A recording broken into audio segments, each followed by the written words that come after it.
అవకాశాన్ని మనకు అనుగ్రహించినటువంటి తండ్రి అయిన దేవునికి ప్రత్యేకమైనటువంటి వందనాలు నేను తెలియజేస్తున్నాను. స్తుతులు స్తోత్రాలు నేను తెలియజేస్తున్నాను.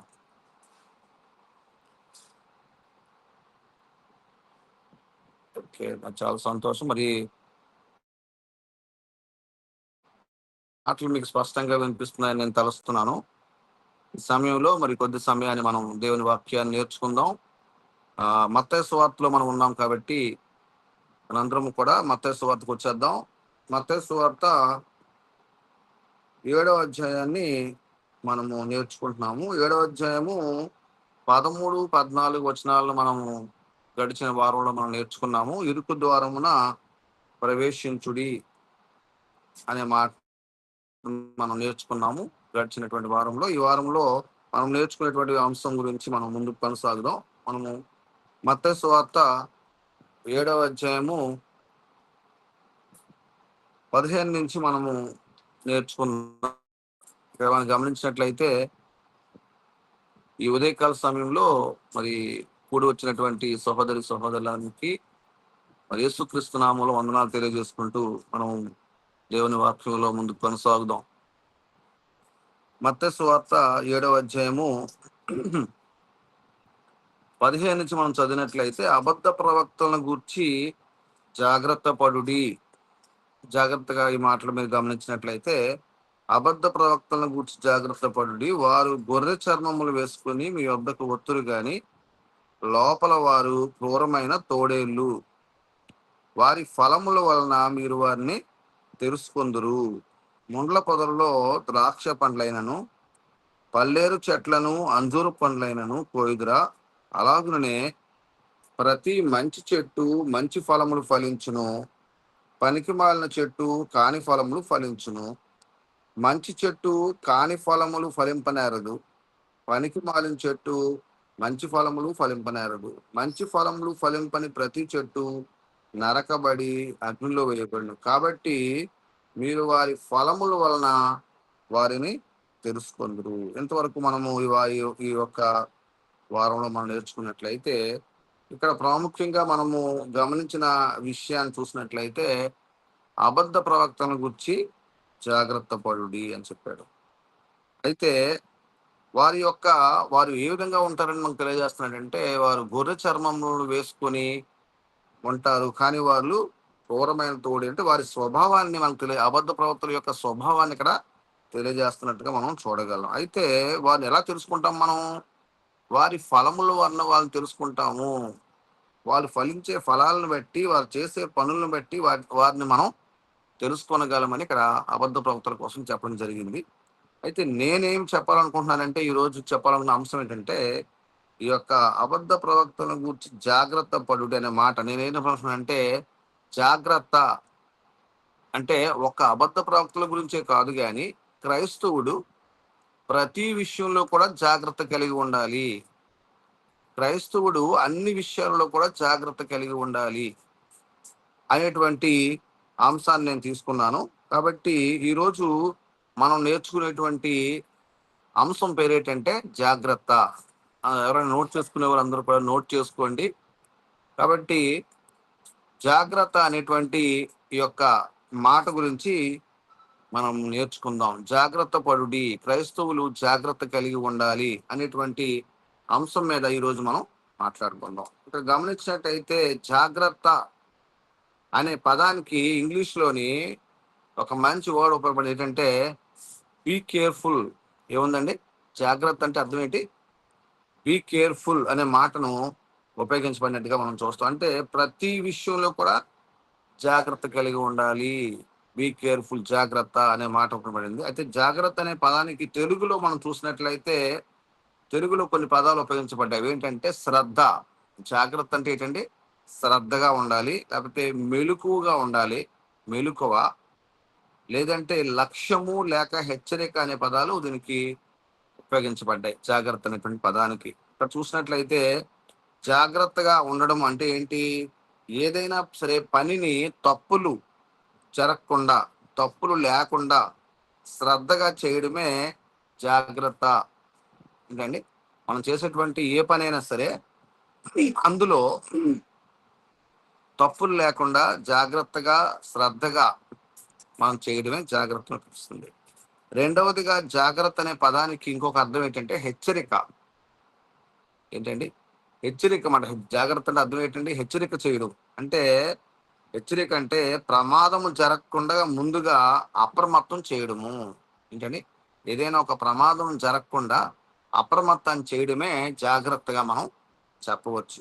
కాబట్టి సరైనటువంటి జాగ్రత్తలు తీసుకోకపోవడం వలన, సరైనటువంటి నిర్ణయాలు తీసుకోకపోవడం వలన మనం ఏమవుతామంటే ఈ రోజుల్లో వివిధ రంగాల్లో ప్రజలందరూ ఏమవుతున్నారంటే భారీగా నష్టపోయేటువంటి అవకాశాలు మనకి కనిపిస్తున్నాయి. జాగ్రత్త లేకపోవడం వలన అనేక మంది ప్రమాదాలకు గురయ్యేటువంటి అవకాశం కనిపిస్తుంది. జాగ్రత్త లేకపోవడం వలన రోజువారీ జీవితాల్లో, వారి వ్యాపారాల్లో నష్టం కలిగే అవకాశము కనిపిస్తుంది. జాగ్రత్త లేకపోవడం వలన ఈ రోజుల్లో ప్రతి ఒక్కరూ కూడా ఏదో ఒక సమస్యలో ఇరుక్కుపోయేటువంటి అవకాశం కనిపిస్తుంది. కాబట్టి జాగ్రత్త అనేది క్రైస్తవునికి చాలా అవసరమై ఉన్నది. ఈ రోజుల్లో జాగ్రత్త లేకపోవడం వల్ల అనేక మంది ఏమవుతున్నారంటే దేవునికి దూరం అయిపోతున్నారు.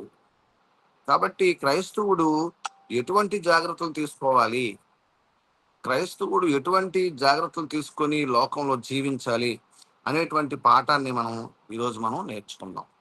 కాబట్టి జాగ్రత్త అనే మాటకి మీకు అర్థమైన విషయాలు ఏంటంటే బీ కేర్ఫుల్, అంటే ప్రతి విషయంలో కూడా మరి చాలా జాగ్రత్తగా ఉండాలనే విషయాన్ని మనం ముందు చదువుదాం. అయితే బైబిల్‌లో మనం చూసినట్లయితే జాగ్రత్తలు తీసుకోకపోవడం వల్ల కొంతమంది నష్టపోయిన వారిని మనం బైబిల్‌లోంచి మనం చూడగలం. అలాగే జాగ్రత్తలు తీసుకోవడం వలన దానిలోంచి మంచి ఫలాలు పొందిన వారిని కూడా మనం చూడగలం. కాబట్టి మనకు అవసరమైనటువంటి విషయాలను బట్టి మనం చూస్తే బైబిల్‌లోని దేవుని ఆజ్ఞలను, హెచ్చరికలను నిర్లక్ష్యం చేసి అజాగ్రత్తగా ఉన్నవారు ఏమయ్యారంటే అనేక మంది తమ ప్రాణాలను సహితం కోల్పోయారు. తన జీవితాలను సహితం కోల్పోయారు. దేవుని ఆశీర్వాదాలను సహితం కోల్పోయిన వారుగా మనం చూడగలం. కాబట్టి బైబిల్‌లో ఎవరున్నారో ఈ అజాగ్రత్తగా ఉన్న వాళ్ళని, వారు నష్టపోయిన విధానాన్ని ఒకసారి మనం చూద్దాం. కాబట్టి క్రైస్తవులమైన మనము జాగ్రత్త కలిగి ఉండాల్సిన బాధ్యత మనం కలిగి ఉన్నాం. కాబట్టి ఒకసారి మనం చూసినట్లయితే మనకి బైబిల్‌లో మహాబలవంతుడు అయినటువంటి ఒక వ్యక్తి ఉన్నాడు. ఆయనకంటే దేవుడు అతనికి మహాబలాన్ని ఇచ్చాడు, మహాశక్తినిచ్చాడు. దేవుడు అతనిని ముందుకు నడిపించాడు. అతని పేరేంటంటే సంసోను. సంసోన్ అంతటి మహాబలవంతుడు ఎవరు లేనట్టుగా మనం చూడగలం. అయితే సంసోను బలం ఎందులో ఉందండి? అతని తలలో ఉంది. ఎక్కడ ఉందండి సంసోను బలం? ఎందుకంటే దేవుడు అతనికి ఏం చెప్పాడంటే నాజీరు చేయబడిన వాడిగా నీ తలను నువ్వు క్షౌరం చేయించుకోకూడదు, నీ బలం నీ తలలో ఉందని దేవుడు చెప్పినట్టుగా మనం చూస్తాం. అయితే అతను చేసినటువంటి పొరపాటు ఏంటంటే జాగ్రత్త తీసుకోలేదు. సంసోన్ ఏం చేశాడండి? జాగ్రత్త తీసుకోలేదు. ఏం చేశాడంటే తన యొక్క బలాన్ని ఎక్కడ ఉందో ఎవరికి చెప్పొద్దని మరి చెప్పబడినప్పుడు అతను ఎవరికి చెప్పలేదు, కానీ ఒక స్త్రీకి చెప్పాడు. ఆయన పేరు ఏం పేరండి? దెలీలా. దెలీలా అంటే ఒకసారి చూద్దాము. న్యాయాధిపతుల గ్రంథము 16వ అధ్యాయం మనం చూసినట్లయితే అక్కడ చూడండి. ఒకసారి న్యాయాధిపతుల గ్రంథము 16వ అధ్యాయము మనం చూసినట్లయితే అక్కడ సంసోను తన యొక్క బలాన్ని ఒక స్త్రీ, ఆమె పేరు ఏం పేరండి? దెలీలా. దెలీలా అనే స్త్రీకి చెప్పి నష్టపోయినట్టుగా మనం చూడగలం. చూడండి ఒకసారి న్యాయాధిపతుల గ్రంథము 16వ అధ్యాయం మనం చూసినట్లయితే 16వ అధ్యాయము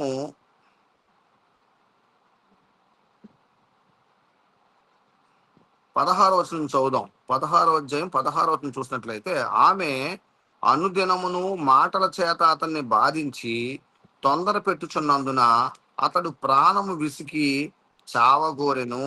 ఏం చేస్తాడంటే తెలియలేనటువంటి స్త్రీని మరి ఇతను సంసోను కలిసినప్పుడు ఆమె ఏం చేస్తుంది? నీ ప్రాణం ఎక్కడుంది, నీ బలం ఎక్కడుందో చెప్పమని ప్రతిరోజు అతను అడుగుతుంటే అతను విసిగిపోయాడట. చూడండి, అతడు ప్రాణం విసికిన వాడైపోయాడు. అప్పుడు అతడు తన అభిప్రాయం అంతయు ఆమెకు తెలియచేసి, నేను నా తల్లి గర్భము నుండి పుట్టింది మొదలుకొని దేవునికి నాజీరు చేయబడిన వాడినై ఉన్నాను.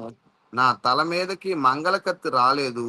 నాకు క్షౌరము చేసిన ఎడల స- నాకు క్షౌరము చేసిన ఎడల నా బలము నాలో నుండి తొలగిపోయి ఇతర మనుషుల వలె అవుదునని ఆమెతో అనేను. చూసారండి. ఇప్పుడు ఎప్పుడైతే ఇక్కడ సంసోను తన బలము ఎందులో ఉందో తెలియచేశాడో, ఎప్పుడైతే తెలియజేయబడిందో, ఆ సహోదరులు మ్యూట్ లోకి వచ్చేయండి, సౌండ్ వస్తుంది. ఎప్పుడైతే ఆ విషయాన్ని దెలీలా తెలియజేశాడో, వెంటనే దెలీలా ఏం చేసిందని ఫిలిష్తీయులకు ఆ విషయాన్ని తెలియజేసింది. అతని తలను క్షౌరం చేసినప్పుడు ఏమైందండి?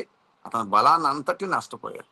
కాబట్టి కొన్ని విషయాల్లో జాగ్రత్త కలిగి ఉండాలి. కొన్ని విషయాల్లో మెలకువ కలిగి ఉండాలి.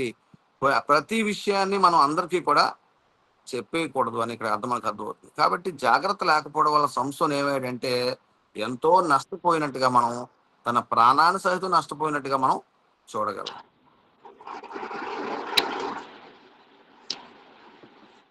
జోషువా గారు గమనించండి, సౌండ్ వస్తుంది, చూడండి ఎక్కడ వస్తుందో. కాబట్టి ఇక్కడ మనం చూసినట్లయితే రెండవదిగా మనకి బైబిల్లో మనకి ఎవరు కనిపిస్తున్నారంటే సొదొమ గొమొర ప్రాంతం వారు కనిపిస్తున్నారు. సొదొమ గొమొర ప్రాంతం వారు ఏం చేశారంటే దేవుడు చెప్పినటువంటి మాటలు నిర్లక్ష్యం చేయడం వల్ల ఆ ప్రాంతం అంతా కూడా ఏమైందండి? నాశనం అయిపోయినట్టుగా మనం చూడగలం. దేవదూతలను పంపించి ఆ పట్టణానికి నాశనం వస్తుందని ముందుగానే తెలియజేసినప్పుడు వాళ్ళు ఏం చేయాలి? వాళ్ళు జాగ్రత్త కలిగి ఉండి వాళ్ళు మార్పు చెందిన వారు అయి ఉంటే అక్కడ ఏ సమస్య లేకపోను. కానీ వాళ్ళు జాగ్రత్త లేకపోవడం వలన సొదొమ గొమొర ప్రాంతం అంతా కూడా నష్టపోయినట్టుగా మనం చూడగలం. బైబిల్లో చూసినట్లయితే అక్కడ మనకి ఆ విషయం మనకి కనిపిస్తుంది. అయితే ఆ విషయాన్ని నేను చెప్పట్లేదు, కానీ ఇంకొక విషయాన్ని మీకు చెప్తున్నాను. జాగ్రత్త కలిగినటువంటి ప్రాంతం వాళ్ళు గురించి మీకు తెలియజేస్తాను, చూడండి. మనకి బైబిల్లో మనకి ప్రవక్త అయినటువంటి యోనా కనిపిస్తాడు. యోనా ప్రవక్తని దేవుడు పంపించి నినేవె పట్టణానికి పంపించి, నినేవె పట్టణస్తులు మీ దోషం ఎక్కువైంది కాబట్టి మీరు జాగ్రత్త కలిగి ఉంటే మిమ్మల్ని రక్షిస్తామని చెప్పినప్పుడు నినేవె పట్టణస్తులు అందరూ కూడా జాగ్రత్త చూద్దాం ఒకసారి గ్రంథము, యోనా గ్రంథం చూడండి ఒకసారి. యోనా గ్రంథం మనం చూసినట్లయితే అక్కడ చాలా ఆశ్చర్యకరమైన విషయాలు మనకు కనిపిస్తాయి. యోనా గ్రంథం చూడండి. ఇక్కడ చూసినట్లయితే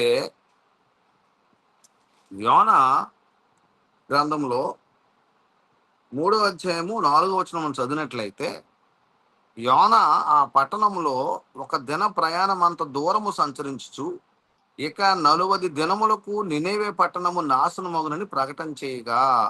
చూడండి, దేవుడు ఏం చెప్పాడంటే, దేవుడు అటువంటి యెహోవా దేవుడు యోనాను నినేవే పట్టణానికి వెళ్ళి అక్కడ పట్టణము మీరు జాగ్రత్త పడండి, లేదంటే మీ పట్టణం మీదకి నాశనం వస్తుంది అని అక్కడ తెలియజేసినప్పుడు చూడండి ఏం జరుగుతుందో. యోనా వెళ్ళాడు, వెళ్ళి 40 దినాలు ఆ పట్టణానికి నాశనం అని ప్రకటన చేశాడు.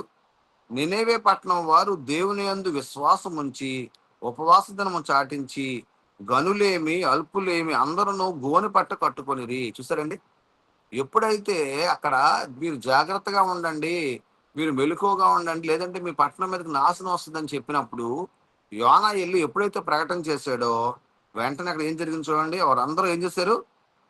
చూడండి, వాళ్ళు అల్పులేమి ఘనులేమి ప్రతి ఒక్కరూ కూడా గోనె పట్టు కట్టుకొని ఉపవాసాన్ని చాటించారు. ఆ సంగతి నినేవే రాజుకు, అంటే ఆ ఊరు పట్టణానికి రాజునికి వినబడినప్పుడు అతడును తన సింహాసనం మీద నుండి దిగి తన రాజవస్త్రము తీసివేసి గోనె పట్ట కట్టుకొని బూడిదలో కూర్చుండెను. చూడండి, అక్కడ అక్కడ నినేవే పట్టణం యొక్క రాజు కూడా, ఎక్కడైనా సరే ప్రజలు ఉంటారు ఉపవాసం, కానీ ఇక్కడ రాజు కూడా ఏం చేశాడు చూడండి. దేవుని మాటను విని వెంటనే రాజు యొక్క కుర్చీలోంచి కింద, సింహాసనం మీద కింద దిగిపోయి అతను కూడా గోను పట్ట కట్టుకొని ఉపవాసం ఉండి దేవుడికి ప్రార్థన చేశారు. కాబట్టి ఇక్కడ ఏం చేశారంటే నినేవే పట్టణస్తులు అందరూ కూడా జాగ్రత్త కలిగి ఉన్నారు. ఎప్పుడైతే జాగ్రత్త తీసుకున్నారో, ఎప్పుడైతే దేవునికి భయపడ్డారో వారిని దేవుడు ఏం చేయండి రక్షించారు. చూద్దాం ఆ వచనం కూడా మనం చూద్దాం. 3వ అధ్యాయం 10వ వచనం చూడండి.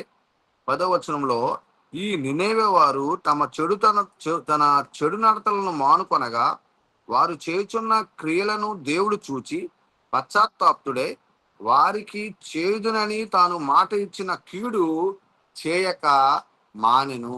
కాబట్టి ఇక్కడ మనం గమనించినట్లయితే ఎవరైతే జాగ్రత్త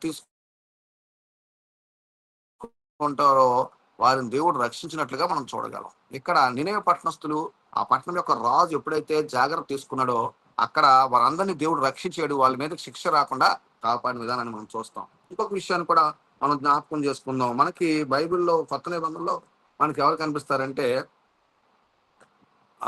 ఐదుగురు బుద్ధి లేని కన్యకులు కనిపిస్తారు. చూడండి, బుద్ధి గల కన్యకులు, బుద్ధి లేని కన్యకులు మనకి బైబిల్లో మనం చూసినట్లయితే మత్తయి సువార్త 25 అధ్యాయంలో మనకి కనిపిస్తారు. వాళ్ళు జాగ్రత్త తీసుకోవడం వలన కొంతమంది ఐదుగురు కన్యకులు వాళ్ళు ఏమయ్యారంటే ఆ యొక్క విందులోనికి చేరారు. జాగ్రత్త లేకపోవడం వలన ఐదుగురు కన్యకులు ఏమయ్యారండి, వారు ఆ యొక్క బయట ఉండిపోయినట్టుగా మనం చూస్తాం. ఒకసారి చూద్దాం. మత్తయి సువార్త 25 అధ్యాయం మనం చూసినట్లయితే ఆరో వచనం నుంచి మనం చూస్తే 25 అధ్యాయం 6వ వచనంలో ఇక్కడ మనకి బుద్ధి లేని కన్యకలు, బుద్ధి గల కన్యకలు కనిపిస్తారు. వారు ఒక పెండ్లి విందుకి వెళ్తుండగా వారిలో కొంతమంది అజాగ్రత్తగా ఉండడం వలన వారు ఆ పెండ్లి విందులోనికి వెళ్ళలేకపోయారు. చూద్దాం ఒకసారి. మత్తయి సువార్త 25 అధ్యాయము 6వ వచనం. అర్ధరాత్రి వేళ ఇదిగో పెండ్లి కుమారుడు అతన్ని ఎదుర్కొన రండి అని కేక వినబడెను. పెండ్లి కుమారుడు వచ్చాడు, అందరూ రమ్మని కేక వచ్చింది. అప్పుడు ఆ కన్యకులందరూ లేచి తమ దివిటీలను చక్కపరచరు గాని బుద్ధి లేని ఆ కన్యకులు మా దివిటీలు ఆరిపోవచ్చున్నవి గనుక మీ నూనెలో కొంచెం మా కీడని బుద్ధి గల వారిని అడిగిరి. కాబట్టి అందుకు బుద్ధి గల కన్యకులు మాకును మీకును ఇది చాలదేమో, మీరు అమ్మవారి యొద్దకు పోయి కొనుక్కోండి అని చెప్పారు. కాబట్టి ఇక్కడ విషయం ఏంటంటే వారు సిద్ధంగా లేకపోవడం వల్ల ఏమయ్యారంటే ఆ యొక్క పెండ్లి విందులోనికి లేకపోతే ఆ దేవుని యొక్క ఆ యొక్క నిత్య జీవంలోకి వారు ప్రవేశించలేకపోయారని మనం చూస్తాం. కింద మనం చూసినట్లయితే ఆ వారు 11వ వచనంలో అంతటా తలుపు వేయబడిను. ఆ తరువాత తక్కిన కన్యకలు వచ్చి అయ్యా అయ్యా మాకు తలుపు తీయమని అడుగుగా అతడు మిమ్మల్ని ఎరుగునని నేను మీతో నిశ్చయముగా చెప్పుచున్నాను. ఆ దినమైనను గడి అయినను మీకు తెలియదు కనుక మెలకువగా ఉండుడి. కాబట్టి వాళ్ళు సరైనటువంటి పద్ధతిలో సరైనటువంటి జాగ్రత్తలు తీసుకోకపోవడం వలన అజాగ్రత్తగా వారు ఉండడం వల్ల కన్యకులు ఏమయ్యారండి, వారు ఆ పెండి విందులో ప్రవేశించలేకపోయారని మనకి అర్థమవుతుంది. కాబట్టి ఇక్కడ మనం ఇంకా చాలా విషయాలు మనకి బైబిల్లో అజాగ్రత్త కలిగిన వారు మనకు కనిపిస్తారు. కానీ మన సమయాన్ని బట్టి మనకి ముందు కొనసాగుదాము. మనకి ఇంకొక విషయం కూడా మనం గమనించినట్లయితే ఏదైనా తోటలో మనకి ఆదాము అవ్వలు మొట్టమొదటిగా అజాగ్రత్త కారణం వల్ల ఏమయ్యారండి, జాగ్రత్తగా లేకపోవడం వల్ల వారు ఏదైనా వనాన్ని వారు కోల్పోయినట్లుగా మనం చూస్తాం. కాబట్టి ఈ విషయాన్ని బట్టి మనకి ఏమర్థం అవుతుందంటే క్రైస్తవులైన వారు జాగ్రత్త లేకపోవడం వలన నష్టం పొందే అవకాశం మనకు కనిపిస్తుంది. అయితే మనం ఇప్పుడు నేర్చుకోవాల్సిన విషయం ఏంటంటే క్రైస్తవులు ఏ ఏ విషయాల్లో జాగ్రత్త కలిగి ఉండాలి. క్రైస్తవులైన మనం అందరం కూడా ఏ విషయాల్లో జాగ్రత్త కలిగి ఉంటే మనం దేవుని నిత్య జీవంలోకి ప్రవేశించగలము, లేదంటే ఈ లోకంలో మనం ముందు కొనసాగగలము. మనం కొన్ని విషయాలు మనం తెలుసుకుందాం.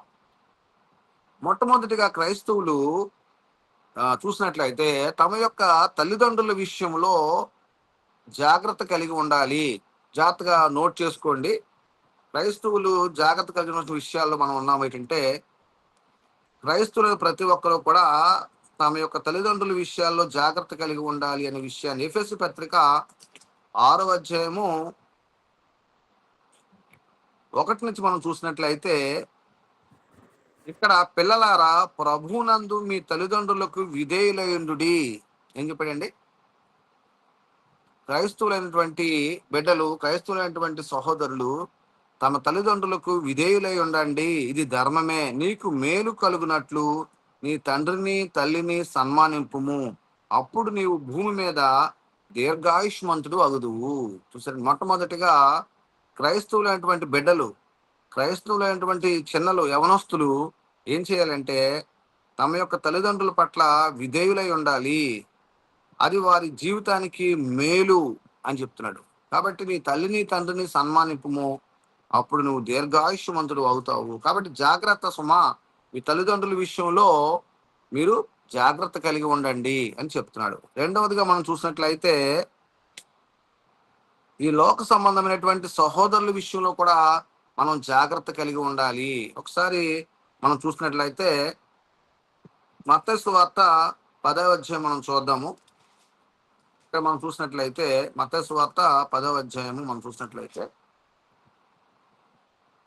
రెండవదిగా మనం ఈ లోక సంబంధమైనటువంటి సహోదరుల విషయంలో ఎటువంటి జాగ్రత్త కలిగి ఉండాలో చూద్దాం. మత్తయి సువార్త 10వ అధ్యాయం 16వ వచనం చూసినట్లయితే, ఇదిగో తోడేళ్ల మధ్య గొర్రెలను పంపినట్లు నేను మిమ్మల్ని పంపుచున్నాను గనుక మీరు పాముల వలె వివేకులను పావురం వలె నిష్కపటులైండుడి. కాబట్టి మనుష్యులను కూర్చి జాగ్రత్త పడుడి. ఏం చెప్పాడండి? మనుషులను కూర్చి జాగ్రత్త. ఈ లోక సంబంధమైన సహోదరుల విషయంలో మనం బహు జాగ్రత్త కలిగి ఉండాలి. ఎవరిని పడితే వాళ్ళని మనం నమ్మకూడదు. ఏ పని పడితే ఆ పని మనం చేయకూడదు. ఇక్కడ ఏం చెప్తున్నాడు చూడండి. ఇదిగో తోడేళ్ల మధ్యకు గొర్రెలను పంపినట్లు నేను పంపిస్తున్నాను. ఈ లోక సంబంధ మనుషులు ఎలా ఉన్నారట? తోడేళ్ళు వలె ఉన్నారు. మరి తోడేళ్ళు ఉన్న మధ్యలోకి మనం ఎలా వస్తున్నాం? గొర్రెల నుంచి మనం వచ్చాం. మరి గొర్రె పిల్లలాగా వచ్చిన మనం ఎలా ఉండాలి? కనుక మనం పాముల వలె వివేకులను పావురం వలె నిష్కపటులమై ఉండాలి. ఎలా ఉండాలండి? పాముల వలె వివేకము. పాము చూడండి మనకి అప్పుడే కనిపిస్తుంది, అప్పుడే మాయమైపోద్ది. దాన్ని మనం పట్టుకోలేం. అంటే పాము చాలా వివేకంగా ఉంది. అలాగే పావురము నిష్కపటమైన అని చెప్తాడు. అంటే పావురము వలె నిష్కపటమైనది అంటే అర్థం ఏంటండి? అంటే కపటం లేని వారిగా ఉండము. ఇంకో విషయం, పావురానికట లోపల గుండెలో చేదు గుండెకాయ ఉండదట. తెలుసా మీకు? పావురానికి లోపల చేదు గుండెకాయ ఉండదట. చేదు అనేది ఉండదట. అందుకే దాని ఏమో నిష్కపటమైందని చెప్పాడు. కాబట్టి మనుషులను గురించి మీరు ఏమైనా ఉండాలంటే జాగ్రత్త కలిగి ఉండండి అని చెప్తున్నాడు. కాబట్టి ఈ లోక సంబంధమైన సహోదరుల విషయంలో మనం పాముల వలె వివేకులము, పావుల వలె నిష్కపటులమై మనం జీవించి జాగ్రత్త కలిగి ఉండాలి. మనం ముందుకు సాగినట్లయితే మూడవదిగా మనము మన మాట విషయంలో జాగ్రత్త కలిగి ఉండాలి. ఒకసారి మనం చూద్దాము. తిమోతి రాసినటువంటి మొదటి పత్రిక 4వ అధ్యాయం చూసినట్లయితే, క్రైస్తవులమైన మనము మన మాట విషయంలో ఖచ్చితంగా జాగ్రత్త కలిగి ఉండాలని చెప్తున్నాడు అక్కడ. తిమోతి రాసినటువంటి మొదటి పత్రిక 4వ అధ్యాయము 11వ వచనం మనం చూసినట్లయితే, ఇక్కడ ఈ సంగతులను ఆజ్ఞాపించి బోధించుము. నీ యవనమును బట్టి ఎవడును నిన్ను తృణీకరింపనీయకుము గాని మాటలోను, జాగ్రత్తగా చూడండి ఇక్కడ, మాటలోను, ప్రవర్తనలోను, ప్రేమలోను, విశ్వాసములోను, పవిత్రతలోను విశ్వాసులకు మాదిరిగా ఉండుము. నేను వచ్చు వరకు చదువుట ఎందును, హెచ్చరించుట ఎందును, బోధించుట ఎందును జాగ్రత్తగా ఉండుము. సరే అండి. కాబట్టి ఇక్కడ మాటలో మనం జాగ్రత్త కలిగి ఉండాలి. రెండవది ప్రవర్తనలో జాగ్రత్త కలిగి ఉండాలి. ప్రేమలో జాగ్రత్త కలిగి ఉండాలి. విశ్వాసములో, పవిత్రతలో విశ్వాసులకు మాదిరిగా ఉండాలి. ప్రతి విషయంలో కూడా జాగ్రత్త కలిగి ఉండాలి. కాబట్టి సహోదరులారా, ఇక్కడ మనం గమనించినట్లయితే మాట విషయంలో ప్రతి క్రైస్తవుడు కూడా జాగ్రత్తగా ఉండాలి. మాట ఇచ్చామంటే మాట తప్పేవారంగా మనం ఉండకూడదు. ఒకవేళ మన వల్ల అవ్వకపోతే మనం ఏం చేయాలి? ఇది నా వల్ల అవదు సహోదరుడా అని మనం చెప్పేయాలి తప్ప మాట ఇచ్చి నెరవేర్చలేని వారిగా మనం ఉండకూడదు. కాబట్టి బీ కేర్ఫుల్ అని చెప్పాడు. అంటే జాగ్రత్త కలిగి ఉండండి. మీ మాట విషయంలో జాగ్రత్త కలిగి ఉంటారు. తర్వాత మనం చూసినట్లయితే క్రైస్తవులు ధనము విషయంలో జాగ్రత్త కలిగి ఉండాలి. ఏ విషయంలో అండి? ధనం విషయంలో జాగ్రత్త లేకపోతే ఏమవుతామంటే మనము నష్టపోయే అవకాశము, లేదంటే ఇబ్బంది పడే అవకాశం కనిపిస్తుంది. ఒకసారి మనం చూసినట్లయితే తిమోతి రాసినటువంటి మొదటి పత్రికలోనే మనకి 6వ అధ్యాయము 10వ వచనం మనం చూసినట్లయితే, క్రైస్తవులైనటువంటి ప్రతి ఒక్కరు కూడా జాగ్రత్త కలిగి ఉండాలి. చూడండి, మనం ఈ లోకంలోనికి ఏమీ తేలేదు. 6వ అధ్యాయము 7వ వచనం చదువుతున్నాను చూడండి. 6వ అధ్యాయము 7 నుంచి చదువుతున్నాను. మనం ఈ లోకంలోనికి ఏమీ తేలేదు, దీనిలో నుండి ఏమీ తీసుకుని పోలేము. కాగా అన్నవస్త్రములు గలవారమై ఉండి వాటితో తృప్తి పొంది ఉండుము. క్రైస్తవుడు ఏంటంటే అన్నవస్త్రములు గలవాడు. అంటే ఉండడానికి ఇల్లు, కట్టుకోవడానికి బట్ట, తినడానికి ఆహారం ఉంటే చాలు క్రైస్తవులకి. అంతకుమించి ఏదో అవసరం లేదు. ఎందుకంటే మనం ఈ లోకంలోనికి ఏది తీసుకురాలేదు, ఏది మనం తీసుకొని పోలేము. కాబట్టి అన్నవస్త్రములు గలవారమై ఉండి వాటితో తృప్తి పొందుదము, అది చాలు అని చెప్తున్నాడు. ధనవంతులగుటకు అపేక్షించువారు శోధనలోను, ఉరిలోను, అవివేక యుక్తములలోను యుక్తములను, హానికరములైన అనేక దురాశల్లోను పడుదురు. కాబట్టి ధనవంతులు అయిపోవాలని ఆశపడితే అనేకమైన ఇబ్బందులకు మనం గురే అవకాశం ఉంది. కాబట్టి అట్టివి మనుషులను నష్టములోను, నాశనంలోను ముంచివేయును. ఎందుకనగా ధనాపేక్ష సమస్త కీడులకు మూలము. కొందరు దాన్ని ఆశించి విశ్వాసం నుండి తొలగిపోయి నానా బాధలతో తమను తామే పొడుచుకొనిరి. కాబట్టి ఇక్కడ ఏం అర్థమవుతుందంటే, క్రైస్తవుడు ధనం విషయంలో జాగ్రత్త కలిగి ఉండాలి. ధనాన్ని మనం ఇష్టానుసారంగా మనం ఖర్చు పెట్టేసి, ఇష్టానుసారంగా మనం జీవించేసి, తర్వాత మనం దానికోసం బాధపడితే ప్రయోజనం అనేది లేదు. కాబట్టి మనకి ఎంత అవసరమో అంత దాన్ని మనం చూసుకోవాల్సిన బాధ్యత మనం కలిగి ఉన్నాం. ఇక్కడ ఏం చెప్పాడంటే, మీకున్న దానిలో తృప్తి కలిగి ఉండమని చెప్పాడు. ఏం చెప్పాడండి? సంతృష్టి సహితమైనటువంటి భక్తి అంటే ఉన్న దానిలో మనం తృప్తి కలిగి ఉండి మనం జీవిస్తే ధనం విషయంలో మనకి ఎటువంటి ఆపద మనకి రాదు. కాబట్టి క్రైస్తవులైన ప్రతి ఒక్కరు కూడా ధనం విషయంలో జాగ్రత్త కలిగి ఉండాలి అని చెప్తున్నాడు. ఇంకా మనం ముందుకు సాగినట్లయితే తర్వాత గృహం విషయంలో జాగ్రత్త. క్రైస్తవులైన వారు తమ యొక్క గృహము, అంటే గృహం అంటే ఏంటండి? కుటుంబము. గృహం అంటే కుటుంబ విషయంలో క్రైస్తవుడు జాగ్రత్త కలిగి ఉండాలి. ఒకసారి మనం చూసినట్లయితే కుటుంబ విషయంలో జాగ్రత్త ఏంటి? ఎటువంటి జాగ్రత్త మనం తీసుకోవాలి? కుటుంబం అంటే తమ యొక్క భార్య, తమ యొక్క బిడ్డలు, ప్రతి ఒక్కరూ కూడా కుటుంబంలోని భాగస్తులే. కుటుంబం అంటే గృహం, అంటే గృహానికి ఒక గృహానికి 4 స్తంభాలు ఉంటాయి, లేకపోతే 8 స్తంభాలు ఉంటాయి. అంటే ప్రతి స్తంభము మన ఇంట్లో ఉన్నటువంటి సభ్యులే, అంటే ఫిల్లర్ లాంటి వాళ్ళు అన్నమాట. కాబట్టి ఈ ఫిల్లర్లు తయారు చేసేటప్పుడు జాగ్రత్తగా మనం శ్రద్ధ తీసుకొని చేయకపోతే ఆ పిల్లల వల్ల మనకి నష్టం కలిగే అవకాశం ఉంది, లేకపోతే భార్య వల్ల నష్టం కలిగే అవకాశం. కాబట్టి ప్రతి విషయంలో కూడా జాగ్రత్త తీసుకోవాలి. గృహం కట్టేటప్పుడు, కుటుంబాన్ని కట్టుకునేటప్పుడు ప్రతి క్రైస్తవుడు కూడా జాగ్రత్త తీసుకోవాలి. కాబట్టి గృహం విషయంలో జాగ్రత్త తీసుకోవాల్సిన బాధ్యత మనం కలిగి ఉన్నాము. తర్వాత మనం చూసినట్లయితే ఆరోగ్య విషయంలో జాగ్రత్త తీసుకోవాలి. క్రైస్తవుడు ఆరోగ్య విషయంలో జాగ్రత్త తప్పనిసరిగా తీసుకోవాల్సిన బాధ్యత కలిగి ఉన్నాడు. అంటే ఆరోగ్య విషయం జాగ్రత్త అంటే మనము ఏది పడితే తినేయకూడదు, ఏది పడితే అది త్రాగేయకూడదు. చూసారండి? క్రైస్తవులు ఎలా ఉండాలండి? ఏది పడితే తినేయకూడదు, ఏది పడితే అది తాగేయకూడదు. ఎందుకంటే మన కడుపు ఏటి కాదు, మన కడుపు డస్ట్బిన్ కాదు. ఈ మధ్యకాలంలో మనము ఈ హాస్పిటల్కి కానీ లేదంటే ఎక్కడికైనా సరే ప్రాంతానికి వెళ్ళినప్పుడు మనకి ఒకటి కనిపిస్తుంది. ఏంటంటే అది మన కడుపు డస్ట్బిన్ కాదు అని పెడుతున్నారు అక్కడ. ఎందుకంటే డస్ట్బిన్లో ఏం చేస్తాం మనం? ఏది పడితే అది వేసేస్తాం, అవునా కదా? డస్ట్బిన్లో ఏం వేస్తాం? పనికిరానివన్నీ వేస్తాం, అవునా కదా?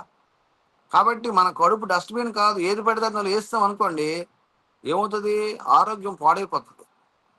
కాబట్టి ఆరోగ్యకరమైనటువంటి మంచి ఆహారాలు, మంచి వాటిని మనం తినడం వల్ల మన ఆరోగ్యాన్ని మనం కాపాడుకునే అవకాశం ఉంది. కాబట్టి మనది కడుపు డస్ట్బినా లేకపోతే ఏంటి? కాబట్టి డస్ట్బిన్ కాదు Desert. మీ కడుపు. కాబట్టి దీన్ని మనం ఏం చేయాలంటే చక్కని ఆహార పదార్థాన్ని వేసుకోవాలి తప్ప ఏది పడితే అది మన కడుపులో పడేస్తే మన ఆరోగ్యం పాడైపోతుంది. కాబట్టి క్రైస్తవుడు ఆరోగ్య విషయంలో జాగ్రత్త తీసుకోవాల్సిన ఆవశ్యకత మనకు కనిపిస్తుంది. అదేవిధంగా మనం ముందుకు సాగినట్లయితే క్రైస్తవుడు సంఘం విషయంలో జాగ్రత్త తీసుకోవాలి. అంటే దేవుని విషయంలో క్రైస్తవుడు జాగ్రత్త తీసుకోవాలి. కాబట్టి ఒకసారి మనం చూసినట్లయితే మొదటి తిమోతి పత్రిక 3వ అధ్యాయము 15వ వచనాన్ని మనం చూద్దాము. ఏంటండి? క్రైస్తవుడు సంఘం విషయంలో లేకపోతే దేవుని మందిర విషయంలో ఎటువంటి జాగ్రత్త తీసుకోవాలనే విషయాన్ని మనం నేర్చుకుంటున్నాము. తిమోతి రాసినటువంటి మొదటి పత్రిక 3వ అధ్యాయం 15వ వచనంలో గమనిస్తే, అయినను నేను ఆలస్యం చేసిన ఎడల దేవుని మందిరములో అనగా జీవము గల దేవుని సంఘములో జనులు ఎలాగూ ప్రవర్తింపవలనో అది నీకు తెలియజేయవలనని ఈ సంగతులు నీకు రాయిచున్నాను. జీవము గల దేవుని సంఘములో మనం ఎలా ప్రవర్తించాలి, జీవము గల దేవుని మందిరంలో మనం ఎలా నడుచుకోవాలి అనే విషయంలో దేవుని యొక్క విషయంలో మనం బహు జాగ్రత్త కలిగి ఉండాలి. సంఘం విషయంలో కానీ మందిరం విషయంలో కానీ మనం ఏ విధంగా ఉండాలండి? ఏ విధంగా నడుచుకోవాలో మనం ముందుగానే జాగ్రత్తలు తీసుకోవాల్సినటువంటి బాధ్యత మనకి కలిగి ఉన్నాము. ఎందుకంటే మనకు దేవుడు మంచి జ్ఞానం అనుగ్రహించాడు కాబట్టి మనం జాగ్రత్త కలిగి మనం జీవించాల్సిన ఆవశ్యకత ఉంది అని చెప్పారు.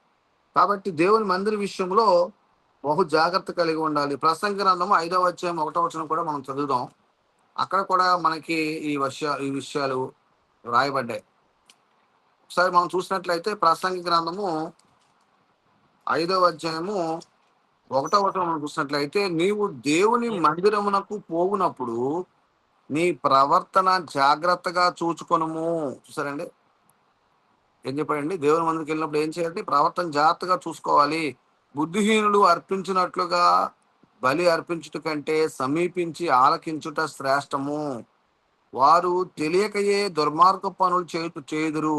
నీవు దేవుని సన్నిధిని అనాలోచనగా పలుకుటకు నీ హృదయమును త్వరపడనీయక నీ నోటిని కాచుకోము. ఎందుకంటే దేవుడు ఆకాశమందున్నాడు, నువ్వు భూమి మీద ఉన్నావు కాబట్టి నీ మాటలు కొద్దిగా ఉండవలెను. కాబట్టి ఇక్కడ మనం గమనించిన దేవుని సన్నిధిలో మనం ఎలాగ ప్రవర్తించాలి, ఏ విధంగా నడుచుకోవాలి అని ప్రతి విషయంలో కూడా మనం జాగ్రత్త తీసుకోవాల్సినటువంటి ఆవశ్యకత మనకి కనిపిస్తుంది. కాబట్టి దేవుని సన్నిధిలో మనం ఈ విధమైన జాగ్రత్తలు మనం తప్ప తీసుకోవాల్సిన అవసరత మన క్రైస్తవులుగా మనకి కనిపిస్తుంది. ఇంకా మనం ముందుకు మనం సాగినట్లయితే క్రైస్తవుడు వినే విషయంలో, దేవుని వాక్యం వినే విషయంలో జాగ్రత్త కలిగి ఉండాలి. ఒకసారి మనం చూద్దాము. మార్కు సువార్త 4వ అధ్యాయం 24వ వచనం చూసినట్లయితే, దేవుని సన్నిధికి వెళ్తున్నాము వస్తున్నాము అని కాదు కానీ దేవుని వాక్యాన్ని నేర్చుకునే విషయంలో, వినే విషయంలో తప్పనిసరిగా క్రైస్తవుడు శ్రద్ధ తీసుకోవాలి. తప్పనిసరిగా జాగ్రత్త కలిగి ఉండాలి. మార్కు సువార్త 4వ అధ్యాయము 24వ వచనాన్ని నేను చదువుతున్నాను చూడండి. ఇక్కడ చూసినట్లయితే, మరియు ఆయన మీరేమి వినుచున్నారో జాగ్రత్తగా చూచుకొనుడి.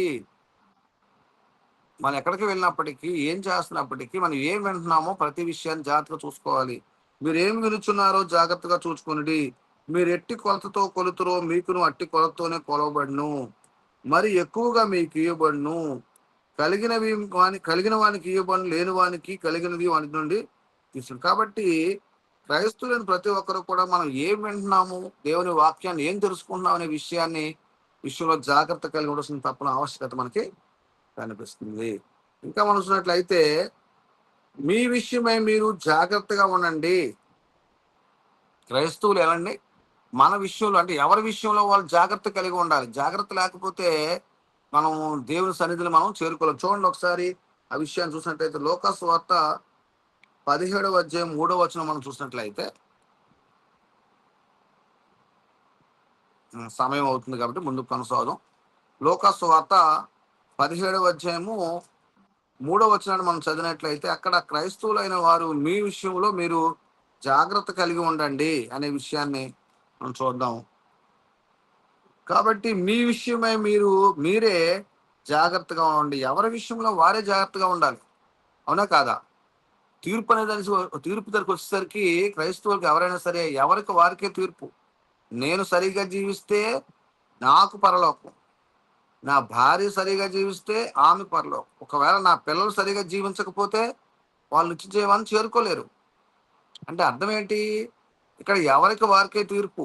ఏమండి, నా భార్యని కొంచెం పరలోకంగా రప్పించండి బాబు, కొంచెం అవకాశం ఇవ్వండి అంటే ఇస్తాడా? లేదంటే నా బిడ్డలను కొంచెం రానియండి బాబు లోపలికి అంటే రానిస్తాడా? అంటే అవకాశం లేదు. ఎవరికి వారికే తీర్పు.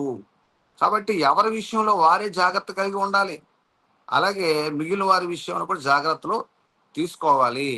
కాబట్టి నేను కరెక్ట్గా జీవిస్తే నాకే రక్షణ ఉంటుంది, నాకే పరలోకం ఉంటుంది. కాబట్టి ఎవరు కరెక్ట్గా జీవిస్తే వారికే తీర్పు ఉంటుంది. కాబట్టి ఈ విషయంలో మనం గమనించినప్పుడు మనకు ఏం కనిపిస్తుందంటే, 17:3 ఏమన్నాడండి? మీ విషయమే మీరే జాగ్రత్తగా ఉండండి. నీ సహోదరుడు తప్పిదము చేసిన ఎడల అతన్ని గద్దించుము. అతను మారు మనసు పొందిన ఎడల అతన్ని క్షమించుము. అతడు ఒక దినమున 7 మార్లు ఎడల తప్పిదం చేసి 7 మార్లు వైపు తిరిగి మారు మనసు పొందిన ఎడల అతన్ని క్షమించవలెను అని చెప్పాడు. కాబట్టి ఎన్ని మార్లైనా సరే నీకు సహోదరుని క్షమించే అవకాశం ఇవ్వు. ఎందుకంటే నీ పరలోకమందున్న దేవుడు ప్రతి సహోదరుని కూడా ప్రేమిస్తున్నాడు. కాబట్టి నువ్వెవరికి తీర్పు తీర్చడానికి అవకాశం లేదు. కాబట్టి ఏం చెప్పాడంటే, నీ విషయంలో నువ్వు జాగ్రత్తగా ఉండు, మిగిలిన విషయాన్ని నువ్వేం చేయాలి, జాగ్రత్త మనం కలిగి ఉండాలి.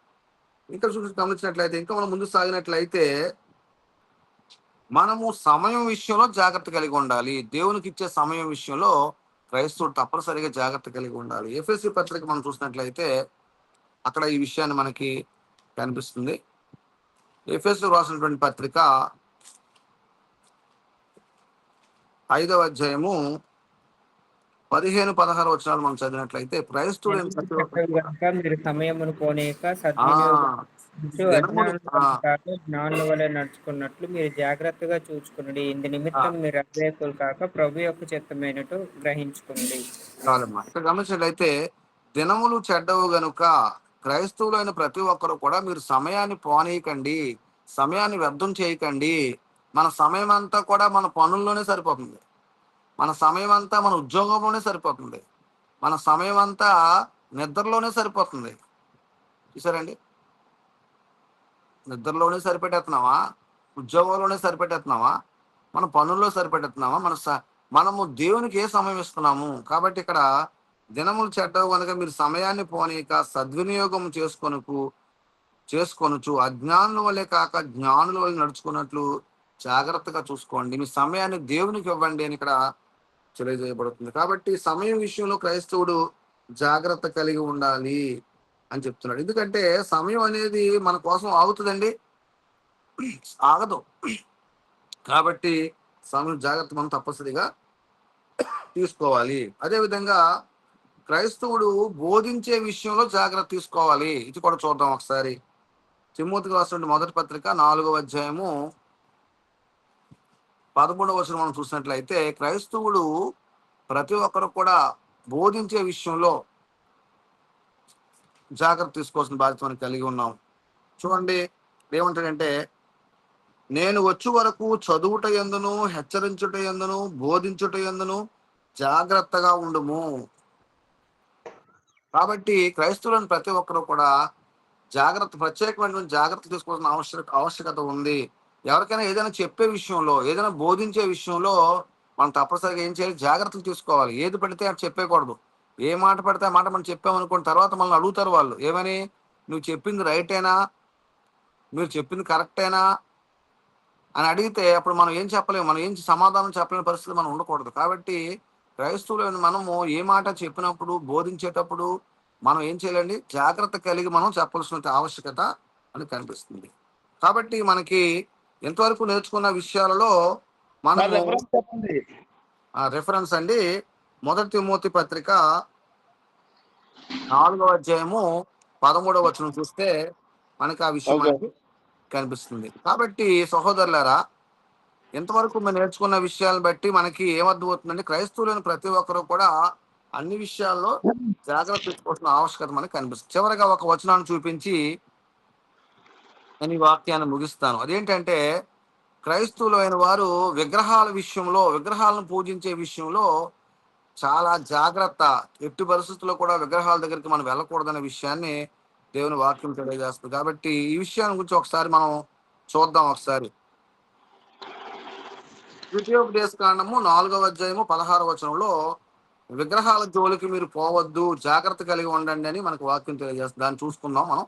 ద్వితీయోపదేశ కాండము 4వ అధ్యాయము 16వ వచనం మనం చదివినట్లయితే, ఇక్కడ కావున ఇశ్రాయేలీయులు అక్కడ విగ్రహారాధన జరిగించారు. కాబట్టి అక్కడ దేవుడు వారితో మాట్లాడుతున్నాడు. చూడండి, కావున మీరు చెడిపోయి భూమి మీద ఉన్న ఏ జంతువు ప్రతిమనైనను, జాగ్రత్తగా చూడండి, సహోదరులందరూ మ్యూట్లోకి వచ్చేయండి. ఇక్కడ గమనించినట్లయితే, కాబట్టి మీరు చెడిపోయి భూమి మీద ఉన్న ఏ జంతువు ప్రతిమనైనను, ఏంటి చేయకూడదండి, ఏ జంతువు యొక్క ప్రతిమనైనను మీరు పూజించకూడదు. ఆకాశమందు ఎగురు రెక్కలు గల ఏ పక్షి ప్రతిమనైనను మీరు పూజించకూడదు. ఏ పక్షిని కూడా మీరు పూజించకూడదు. అలాగే నేల మీద ప్రాకు ఏ పురుగు ప్రతిమనైనను, అంటే నేల మీద ప్రాకే ఏ పురుగును కూడా మీరు పూజించకూడదు. భూమి క్రిందనున్న నీళ్ళ యందలు ఏ చేప ప్రతిమనైనను, చేపల్ని మీరు పూజించకూడదు. అలాగే ఆడు ప్రతిమను గాని మగు ప్రతిమను గాని అంటే బొమ్మలను మీరు పూజించకూడదు. ఏ స్వరూపము కలిగిన విగ్రహమును మీ కొరకు చేసుకొనకుంటున్నట్లు, అంటే ఎటువంటి స్వరూపాన్ని గాని మనం చేసుకోకూడదు. ఆకాశం వైపు కన్నులెత్తి సూర్య చంద్ర నక్షత్రములైన ఆకాశ సైన్యమును చూచి మరులు కల్పబడి, అంటే అర్థమేంటి, సూర్య చంద్ర నక్షత్రాలను మనం పూజించకూడదు. నీ దేవుడైన యెహోవా సర్వ ఆకాశము క్రిందనున్న సమస్త ప్రజల కొరకు పంచిపెట్టిన వాటికి నమస్కరించి వాటిని పూజింపకుండానట్లును మీరు బహు జాగ్రత్త పడుడి. కాబట్టి ప్రజల కొరకు ఇచ్చినటువంటి ఏదైనా సరే, ఏది కూడా మనం పూజించకూడదు ఇక్కడ చెప్పండి. కాబట్టి ఇక్కడ ఏం చెప్తున్నాడంటే మెయిన్ గా ఈ విగ్రహాల విషయంలో, లేకపోతే ఈ లోకంలో సృష్టి విషయంలో దేన్ని కూడా, సృష్టిని మనం పూజించకూడదు అని మనకి చెప్పండి. కాబట్టి సృష్టికర్త అయినటువంటి దేవుణ్ణి మనం పూజించాలి తప్ప ఈ మిగిలిన విషయాల్లో మనం బహు జాగ్రత్త కలిగి ఉండాలని ఇక్కడ మనకి తెలియజేయబడుతుంది. కాబట్టి మన సమయం అయింది కాబట్టి మనం ముందుకి కొనసాగుతాం. ఇక్కడ విషయం ఏంటంటే, మనం నేర్చుకున్న విషయాలు ఏంటంటే, మొట్టమొదటిగా జాగ్రత్త అనేటువంటి పాఠాన్ని మనం తీసుకొని మనం బహు జాగ్రత్త కలిగి ఉండాలి క్రైస్తవులైన ప్రతి ఒక్కరు నేర్చుకున్నాము. దాంతో భాగంగా ఎవరైతే జాగ్రత్త కలిగి లేకపోయారో వారు ఎలా నష్టపోయారో మనం తెలుసుకున్నాము. జాగ్రత్త కలిగినటువంటి మన నినేవే పట్టణం ఏ విధంగా రక్షింపబడిందో మనం చూసాము. అయితే క్రైస్తవులైన వారు ఏ విషయాల్లో జాగ్రత్త కలిగి ఉండాలనే విషయాలను మనం అంతవరకు మనం నేర్చుకున్నాము. కాబట్టి మనం నేర్చుకున్న విషయాలను మనం బహు జాగ్రత్త కలిగి మనం పాటించినట్లయితే, వాటి ప్రకారం మనం జీవించినట్లయితే మనం ఈ లోకంలో ముందుకు మనం కొనసాగగలము. అదేవిధంగా దేవుని యొక్క పరలోకానికి వెచ్చి జీవానికి కూడా మనం చేరుకోగలం. కాబట్టి ఇంతవరకు శ్రద్ధగా విన్నటువంటి సహోదరులందరికీ వందనాలు తెలియజేసుకుంటూ ఈ వాక్యాన్ని నేను ముగిస్తున్నాను. సహోదరులందరికీ వందనాలు. చిన్న రిక్వెస్ట్ సార్, చెప్పండి సార్.